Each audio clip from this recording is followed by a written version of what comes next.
Hello, good morning, afternoon, or evening, wherever you are in the world.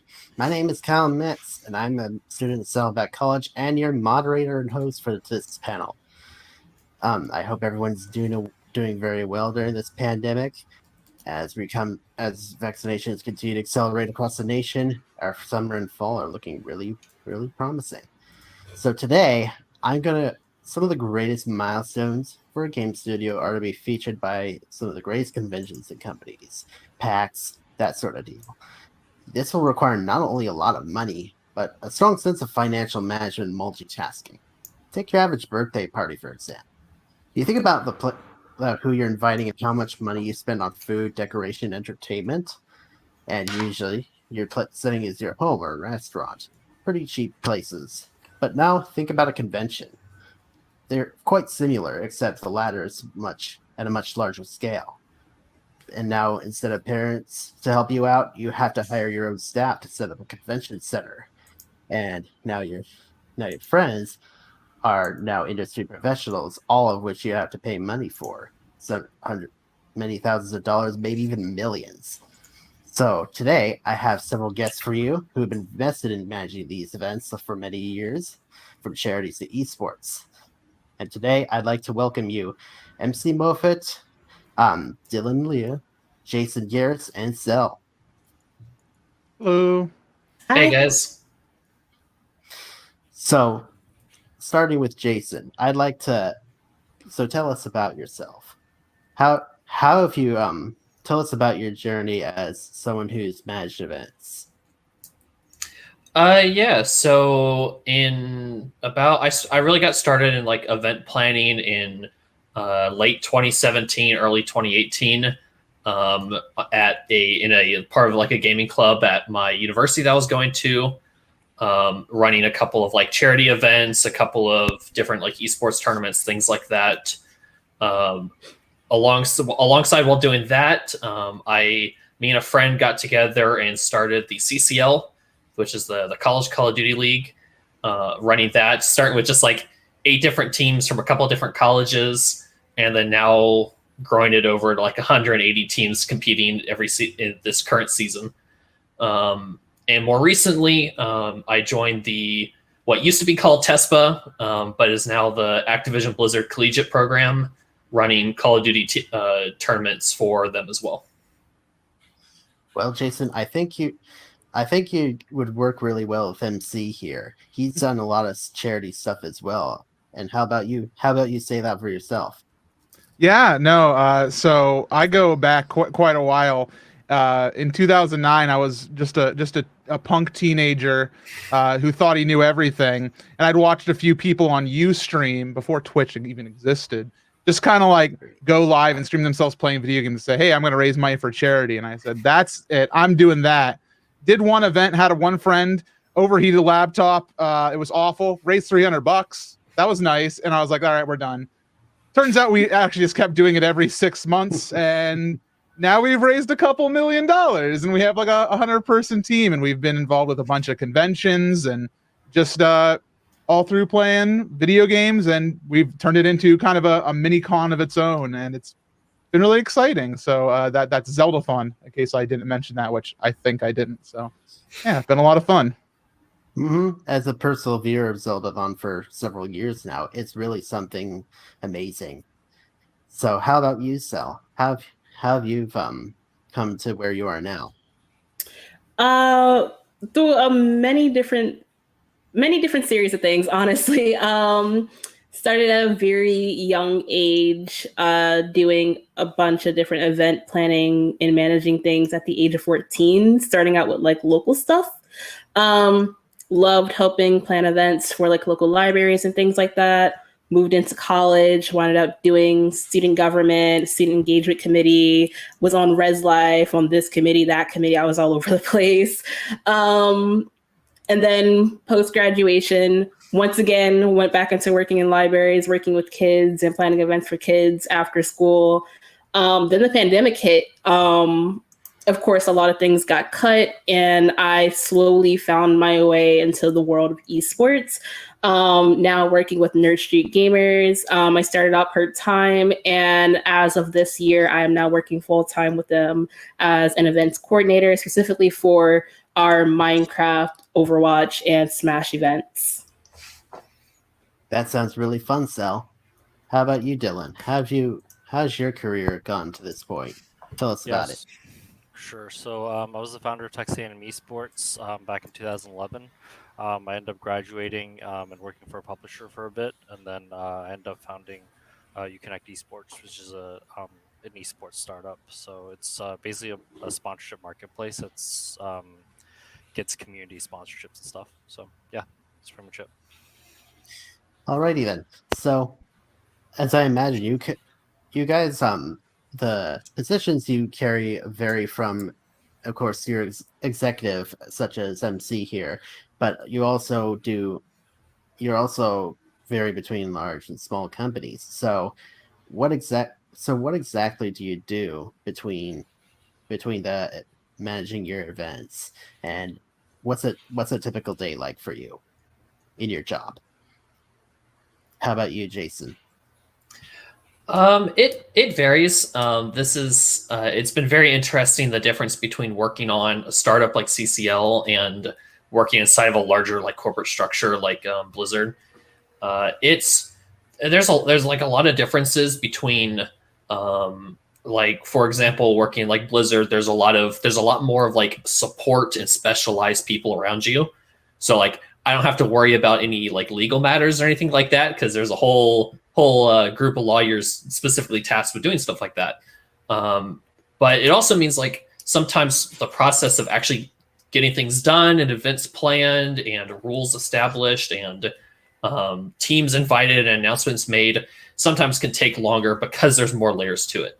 But on the other side, like working with CCL, there's a lot more, in a sense, there's a lot more pressure because it's kind of all on me and the 3, 4, 5, 6 other guys that I'm working with, and no other. It's just us. There's not a major like support structure of like the corporation. So it's a lot more pressure, but it's also a little more freeing because you get to make decisions sometimes unilaterally without having to like go through a lot of approvals or things like that. Day to day, it's a lot of it is like working with particularly in like the college Call of Duty competitions, working with students, working with varsity directors, helping them like understand the rules or handling disputes if they have like a conflict in between teams. Also a lot of time spent like doing a bit of marketing, getting announcements out there, writing up all the information they need to understand the format between like qualifiers to regular season to playoffs. And anytime there's, writing up announcements for changes and all kinds of things so it's there's a wide variety of skills involved in the day-to-day, and it's really awesome. It was exciting hearing you say that, by the way, just because you were talking and it hit me when you were saying like you start to realize that you get into more of a corporate structure, how things can differ from when you're kind of doing it more solo or with a really small team. Because, since I started, working with more people, and I started working directly with, the nonprofits that we work with at Zeldathon. And now I'm actually, my full-time job is not Zeldathon. It's part of Zeldathon. But I actually work at a charity and plan events with them. And so it was like one of those moments where when it hits you in your day-to-day life, it goes from you're kind of free to do whatever you want. You have an event every 6 months, make sure it happens, to all right, now you have a little bit more accountability. You have a little bit more people overlooking and making sure that you're on track and stuff. And obviously, we'll get it done. But the day-to-day is a little bit more exciting in terms of, it used to be just kind of free form. Nowadays, it's, there's a lot of collaboration with different people, different organizations and companies to try to build something bigger and have more of those meetings and conversations that, when I talk about, homegrown from like a bedroom type of an event to, in a ballroom and all this, you have a lot more conversations and things that have become really important that you don't think of when you first start out, from technical diagrams to social media calendars to making sure that you have a good representation as part of your event, to talking with different people about what decisions need to be made when it becomes a kind of a loop of a lot of things you got to do, which is exciting because that means I have a job to do rather than just sit here and wait 6 months for an event to happen. Yeah. Absolutely. Everyone has their own taste as far as they want to work on a corporate level or as a more of like a startup sort of level. Not many people like thinking about them being a small cog as part of a large organization. And that's just how it is. So how about you, Sel? What's your average day like? My average day can vary, but for the most part, a lot of the time I am doing a lot of event planning. My job in particular is a little different from the other event coordinators because while they will set up and plan an event and send out the tickets, answer the questions and things along those lines, and then also run the tournament, which is all things that I also do. Because I specifically work for our Minecraft events, I actually started up our Minecraft events. I have to every week build them out. So I have a bit of a more creative path with my everyday job where it's like I'm going into the game every day and building it versus, just setting up the tournament and then setting up, okay, we're going to use this map and then use these settings and this, that, and the third. I have to make the maps myself. So that's something that everyone's been really interested in and really excited about to do because every week it's different. It's never the same. It's always something new, something fascinating, something that they always enjoy. Like this week will be their very first build off where they're going to be doing like speed replication from like a build that already exists. And then we have previous events that they like doing, but I always try to switch it up for them to make it look a little different, like our fishing tournament or our scavenger hunts and things along those lines. So yeah, other than that, I'd say the everyday is answering any questions that anyone may need answers to. It's sitting in for, again, like event committees and planning out different events with each other or myself for the most part, because we're always looking to find new games to add on to our programming, new things that we could do. And what else? That's like majority of the main things that I personally do. But it can go into a lot more than that. Like I'm also on like our diversity committee and making sure that, with Nerd Street, our biggest motto is bringing games to everyone.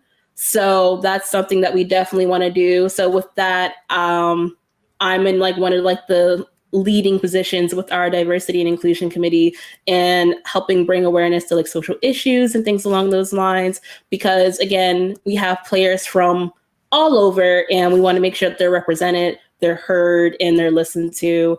And overall, just giving them a safe space with NSG overall. So I would say that lies within my daily because I do have a lot of people who come and talk to me about certain issues that they would like to bring awareness to NSG, and then I bring them up to everyone else. And, we go about it in the best ways that we can. Well, I think you're doing a great service, Sel. That map making thing sounds pretty difficult. Sounds pretty complex. Oh yeah, definitely. It takes many, many hours. But at the end of the day, it all pays off because we get a lot of people who come, they have fun, and then they come back next week for more. So it's always worth it for me. Mm-hmm. Sounds fun. All right. How about you, Dylan? What's an average day for you like? Yeah, so I'm not like full-time event management kind of thing. We do like Collegiate Rising once a semester. So it is like just a big crunch, but we are starting to do like more regular things with MSI Student now. I guess like normal day to day is mainly like writing emails and like just like normal partnership stuff, and basically like building decks. You just build a lot of decks and just collect a lot of data and stuff. For the event management part, usually building the foundational stuff like the overlays and all that stuff, I'm like pretty hands-on, kind of like micromanagey, but afterwards I'm trying to make it so that we're building out the processes better. So I'm there for like the beginning part, just establishing the processes, and I'm trying to. I think my staff is like pretty good about this, but I'm trying to make it so that they can do this on their own, be more independent, so that I'm freed up for other stuff.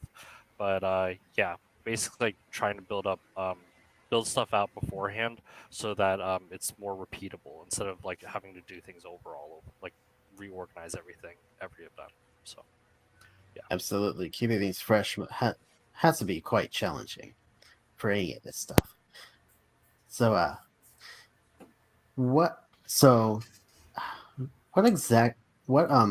hard and soft skills are, aside from financing that I mentioned before, what soft and hard skills would be very critical for the roles you guys taken? How about we start with you, Jason? What do you think is the most important skills? That is both an easy and a hard question to answer, because especially when it comes to like soft skills, there's almost no wrong answer. And it also kind of depends on where you are and like what part of an event you're working on.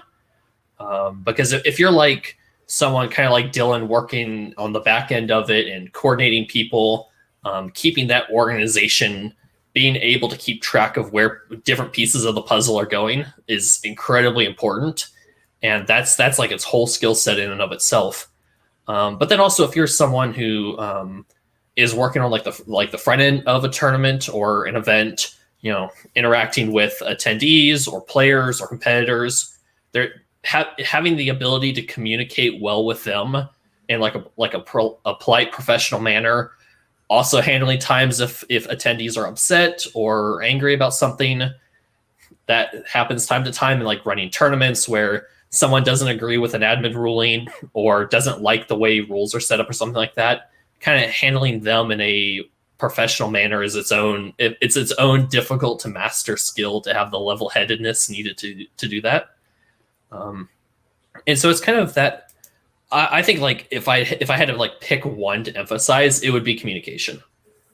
Like above all else, both and that comes especially in like, I think this is the thing that has been most surprising to me at my like working for Blizzard is the amount of writing I've had to do. Doing like technical writing to explain a project or an idea or an event or a panel. Like when proposing it to stakeholders or such.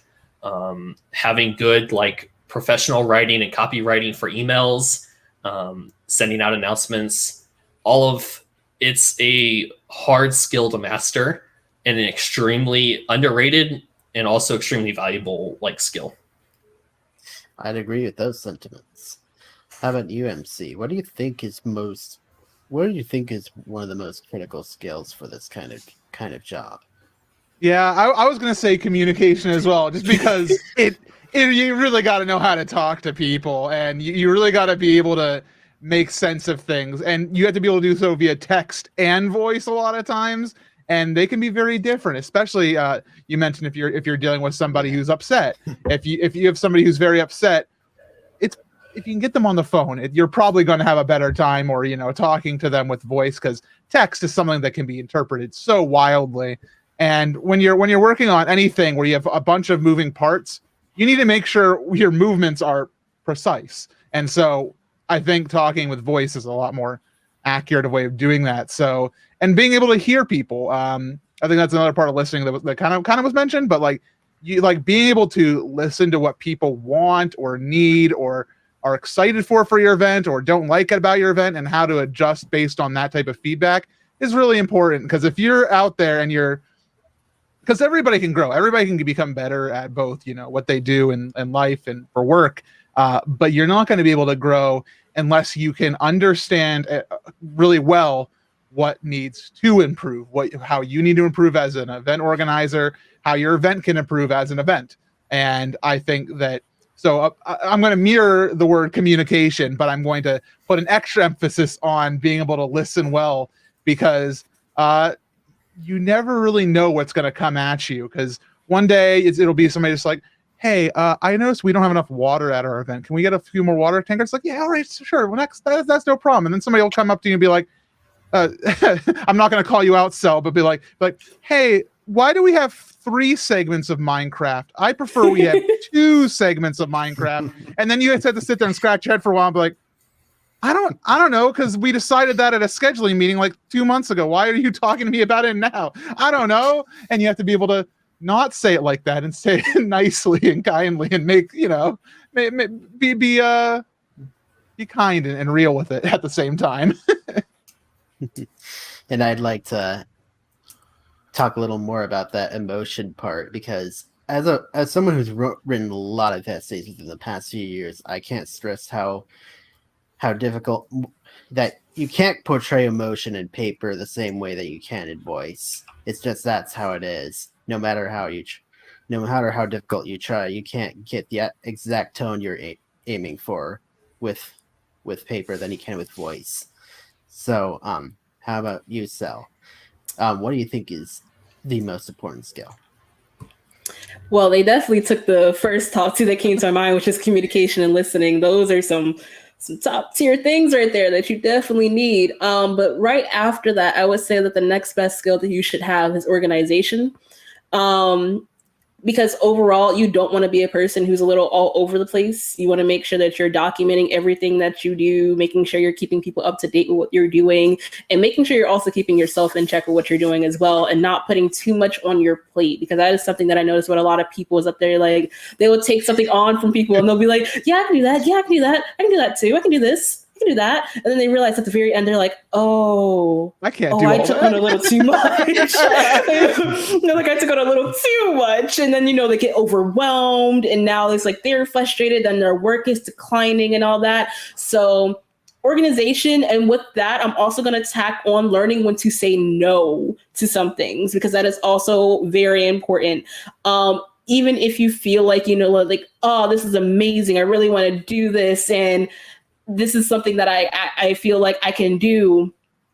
Learn when it's time to just say, like, this is not the only opportunity I'll get. I'm going to have to decline because I already have a bit too much on my plate. From someone who has been an avid yes man, a very avid yes man, I have learned over the years that knowing when to say that, hey, thank you so much for reaching out. This sounds like a wonderful opportunity, but unfortunately at the time, I just don't have the time to take this on.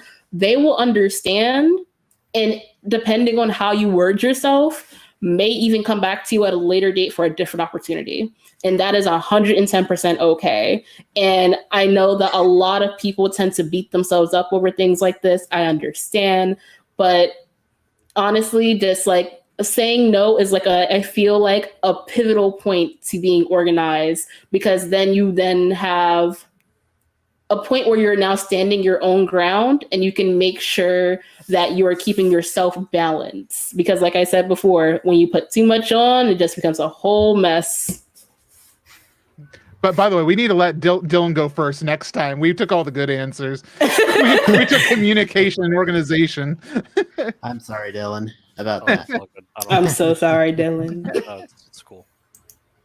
But yeah, politeness can really get you far. Just alone can really get you to places. So, Dylan, what do you think is the most important skill? So like before the event, or like in the beginning of the event, it's probably like being able to write well. There's like different writing styles and formats for PR releases and for social media and stuff like that. So doing that, and then post event, it's like collecting data. So like understanding statistics and like what's important, what brands care about, and then I guess like knowing how to gather those statistics, because it's not like immediately available, especially like on Twitter and stuff. And then for event management, mainly you just need to know how to use like production software, like production tools, I guess. We use Asana, but there's a bunch of different tools as well for that. And just managing expectations and time limits and stuff like that, and sticking to it, because there's a lot of you need a lot of like marketing lead time for a lot of like really big events that you're putting a lot of money into, and not managing your time properly, it cuts into the marketing and to the point where it it affects the results. So that's something that we've been very attentive of, I guess. So yeah. That was something I definitely learned running an event as a student at Liberty. It was sometimes really hard to have enough time ahead of before the event to get out all the information, especially if like the student government budget wasn't being given to me until 2 weeks before the event, and trying to work around what actually could we do and what do we have, and not being able to promote something. I wanted to start promoting it like 2 months ago, but I don't have the resources I'm supposed to have, and that it's very hard to sometimes, especially for student organizations, to master that. We started like having no schedule for our events, and obviously that's dumb. So over time we started developing schedules, and we started to have to learn, okay, let's start making the schedule a month before the event. Let's make it 2 months before the event, 3 months, because we're slowly realizing we need as much time to promote, like get prizes that relate to those type of things for like giveaways and sweepstakes and social media promotion, make sure we get everybody on board. It just every marathon, it feels like we have to start preparing a month earlier, Understandable. I feel that. So, what kind of educational work experience that you guys had helped the most getting you familiar with your current jobs as event managers? How about you, Jason? I think a lot of my time. I mean, I haven't graduated from my undergrad yet. I'm still a student myself, even while working full time, and I think the time as being a part of the gaming club was some of the most foundational, and like trying to start up an esports program there was some of the best experience I could have gotten, because I got thrown like head first into running events and organizing, because my sophomore year, as I was going into my sophomore year, the current gaming club president at the time was graduating, and the replacement he had planned ended up not going back to the university.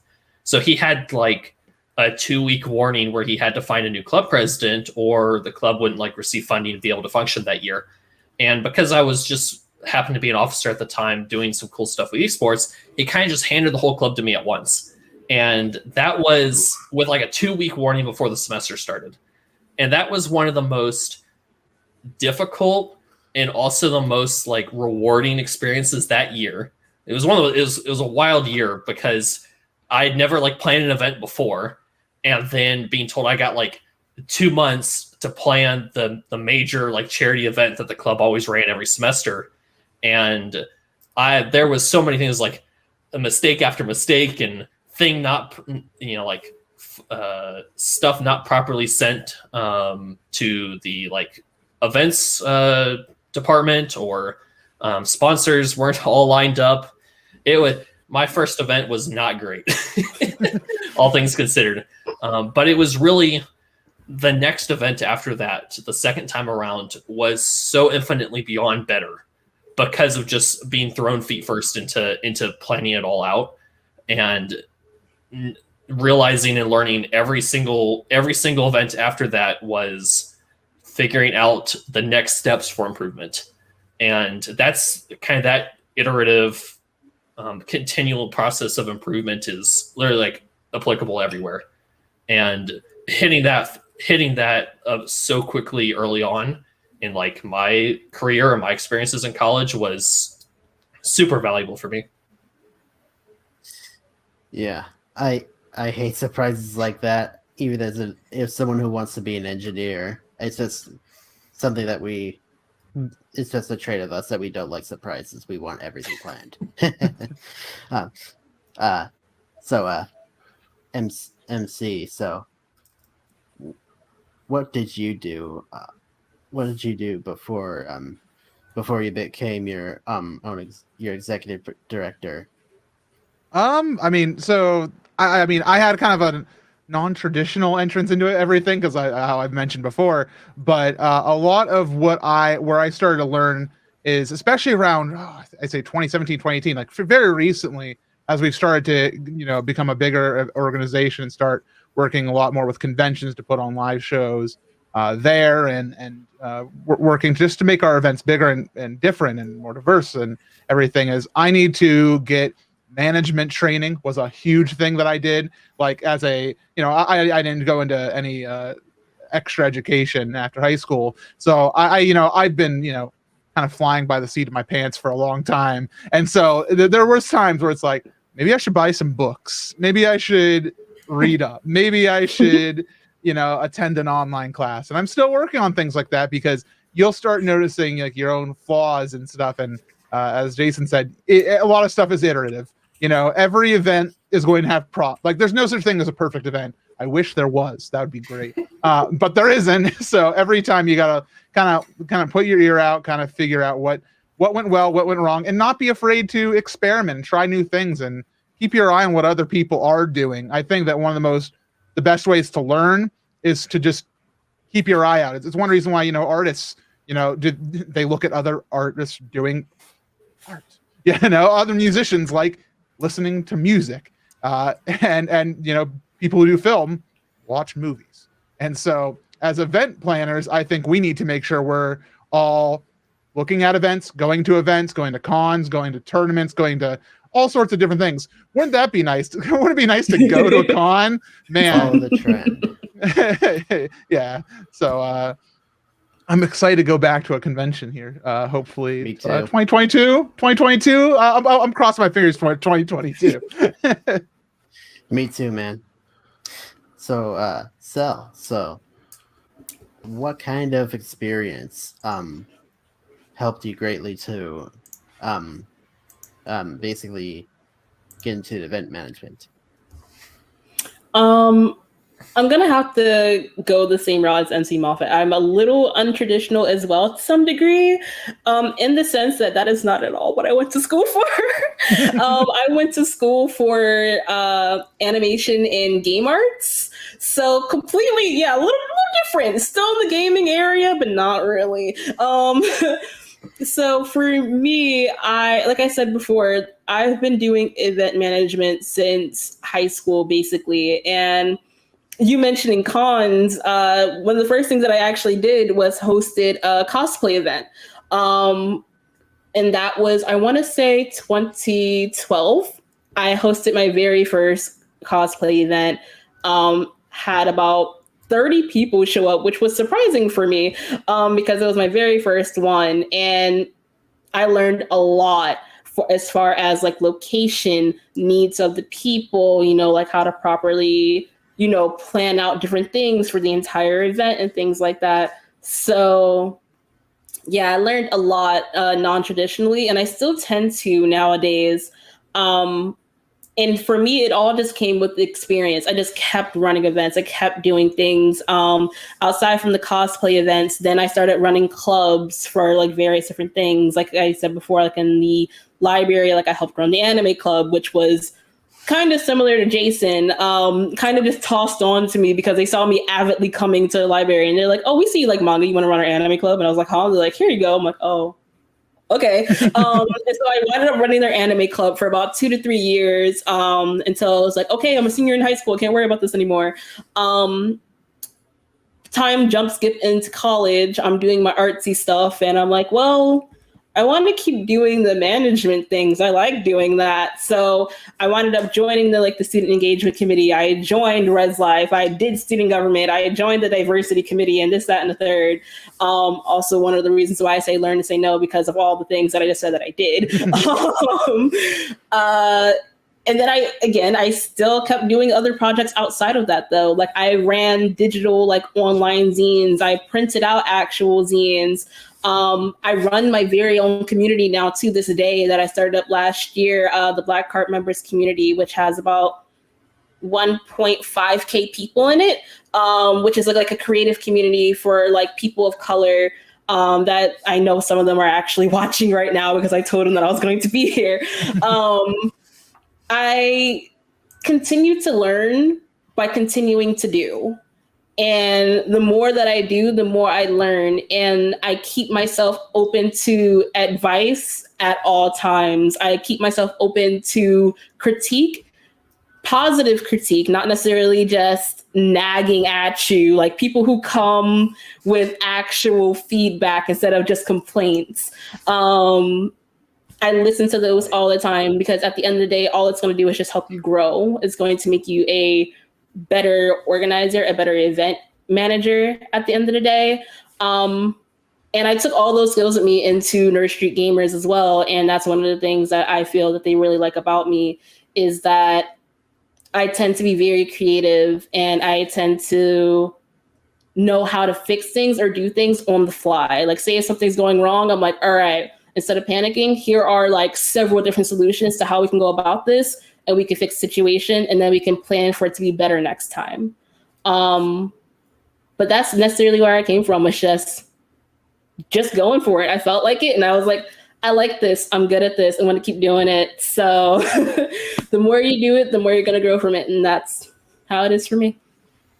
Yeah, building on something Cell said, that's something I quickly noticed as like while running events is having the ability to, whenever something goes wrong, to quickly assess and jump into the what's the solution mindset is extremely valuable. Because that was something I noticed, like if rooms were locked or the breaker flipped because there was too many computers in another room or something like that, the immediately response from like event attendees or even sometimes like club officers was panic. Oh no, what do we do? Go flip the breaker. Go walk over there and flip the breaker, dang it. Yeah. And that was kind of a like skill I've like really worked hard to develop, is even if I don't have the answer or the solution right that second, being really good at knowing how to find the solution and as quickly as possible. And that's like invaluable as an event manager. Yeah, I would say that, and also learning how to keep the people you're working with calm as well. That is also extremely important, because the last thing that you need is everyone else around you freaking out, because now not only do you have a situation on your hands, you have everyone else around you freaking out. So now you got to calm them down and get the situation solved. So again, people skills is like a very big priority up here as well, because you need to make sure you know how to talk to people and keep them at a chill and as calm as possible, so that way you can get things up and running again at a nice, smooth pace. I relate to the breaker part on a personal level, to be honest. It's nice to have a smart person who knows how to do stuff. Okay, so our final question here before we can get to the Q&A, if there are anything that if our reviewers write anything, what is one thing that our viewers can start doing now if they want to be organizing events? How about you, Jason? I'll be really quick with this one. I think the biggest thing to jump into is just volunteer. If you're like brand new to it, just volunteering as much as possible. Especially if you're like a student on campus. There's tons of events in all different, whether even if you're just looking for gaming stuff, there's getting experience in something other than gaming in any place you can is huge. Just getting used to that kind of planning environment, and whether that's like volunteering for events that are already being planned or helping someone run a table during like a promotional like tabling event or anything like that, is just kind of start getting yourself out there. Is just like step one if you're like brand new to it. Absolutely. I do a lot of volunteering myself. How about you, MC? What is your advice on this? I'm actually going to say, Dylan will probably be able to cover this better than I ever could. Think you're gonna have to start thinking business real quick. You're gonna have to start thinking people and money, because at the end of the day, events cost money. And Dylan, are you able to speak to that a little bit about just like kind of getting started in that world of having to keep your mind on, sponsors and dollars and that type of part of stuff? I guess like I'm not really like a full, like I said before, I'm not like a full event manager. So like Yeah. Collegiate Rising is like a part of what we do, but it's not necessarily like our core business model. Right now, like I guess yeah, we do like I guess it's an additional thing that we do for our existing customers, but our core business is like obviously like sponsorships and activations and stuff. But I think just like whatever you promise, like promise more than no, promise less than what you're gonna give. So like always like underestimate yourself and promise like, and I guess like when you finally deliver, like deliver way more than you promised, and just develop a reputation within the industry. That's a lot more valuable than trying to get a ton of stuff and then under delivering, and then you just get really high turnover for sponsors. So Making a good deck is like that shows you correctly, but also doesn't put you into place where it's like, oh, this event's going to absolutely get 1 million people to look at your brand. You have to like kind of temper yourself a little bit with stuff like that, I think. yeah, once you've done a proof of concept like once or twice, and you can do it with as little sponsorship as possible, then it's a lot easier. You just like ask them, and they'll probably give you the sponsorship. But if you're a first time event runner, ask for as little as possible, and just like work with what you got. If you need a ton of resources to run what you have, like a ton of sponsorships, then you know, I think you're probably a little bit bloated. So maybe cut down a bit. That's something I've definitely noticed is just like if you imagine kind of like a traditional product, like someone trying to develop and sell something, being able to like actually, you got to like actually build the product and have it ready to go before being able to sell it. And events really aren't that different where, like Dylan said, actually doing an event, even with minimal sponsors and having like that proof of this is what we are able to do is having all of that and the data, like Dylan mentioned, the data to back up why this is something that sponsors want to be interested in. Doing all that beforehand and having that prep work ahead of time is extremely valuable for growth later. Yeah, like the first Collegiate Rising we did, like I paid completely out of pocket, besides like some free stuff that like HyperX gave. And if you're able to do that, then do it. If you do try and get a ton of sponsorship, I guess like you should be able to like you should try and take on as much risk as you can, as you personally can, and take as much risk off of the brand so that you're like a really safe bet, right? So like if you want to, if you haven't proven yourself out yet and you just want to like accumulate sponsorships, it just kind of shows that you're not really confident in yourself and that you don't know if you can make this happen without like a ton of brand support. And if you need that, then you're probably going to underdeliver anyway. But to each his own, I guess. All right. Sorry, we got a little bit off track. So, is there anything you wanted to say as far as advice goes? As far as advice, a lot of good things you really touched up on, but I also want to say have confidence in yourself. That's a big thing that I really want to put out there. I feel like a lot of people look at something and they feel like, oh, I may not be able to do this. Oh, I don't know if I can handle this. Just do it. Sometimes you just got to do it. As long as your mind and your heart are in the right place for it, just go for it. Because no matter what, even when you do make mistakes, even if you fumble, even if you slip up and mess up, it's a learning experience at the end of the day. Especially if you're volunteering. And even if you're not, and like say, if, for example, you're someone like me and you're like, oh, I'm going to run my own event, just do it. Because at the end of the day, if you wind up deciding you want to do it again, now you have more education for yourself to do it better the next time you do it.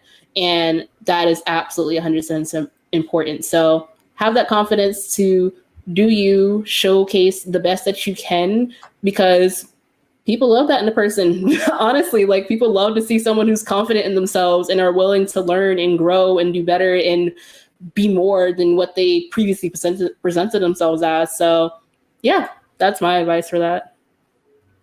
All right. Thank you, Sal. Looks like we don't have any Q&A questions, so I guess we'll be wrapping it up here. Thank you so much, everyone, for attending, helping us with our events. I really appreciate it, both me and everyone at EGD, and I hope you all have a great rest of your weekend.